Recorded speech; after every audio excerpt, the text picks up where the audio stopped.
girl and wipe away the debt. Hey gamers, welcome back to Square One Games. My name is XONEVANT and I'm here to show you how to get the unlock Bon Voyage. You have to kill 20 enemies by knocking them off Columbia. Let's go and get this thing started. Okay, so there are several different ways that you can actually get this particular unlock. I'm going to show you the way that I like to use the most. This is actually the Think Factory. You're going to come through this naturally as you progress the storyline. There's going to be a vigor called Undertow that you can pick up.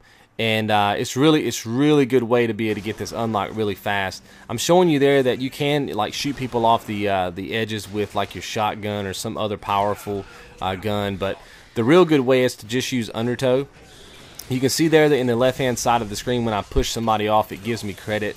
A lot of times you're going to push somebody off a ledge, but they're going to fall onto another part of Columbia. And if that happens, you're not going to get credit for it. So just make sure you're keeping track of the tally that shows up in the left-hand side of the screen so that you know that you're getting credit, and you'll be good to go. I'm going to show you this last clip at the end of me shooting multiple enemies with Undertow and knocking them off of these little, I call them gunboats, but they're like little teeny airships.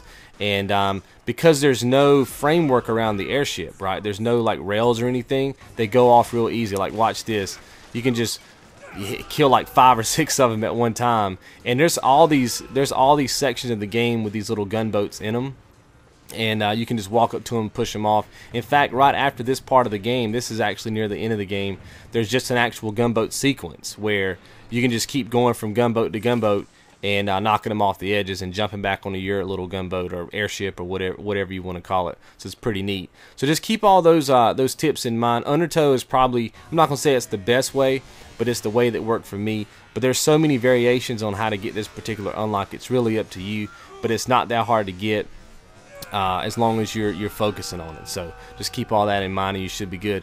Remember, on the left hand side of your screen there's an interactive panel you can click on. It'll take you to a master video of mine for all the unlocks that I'm going to be covering for Bioshock Infinite. And I hope you guys enjoyed the video, and I'll see you in the next one. You guys be good.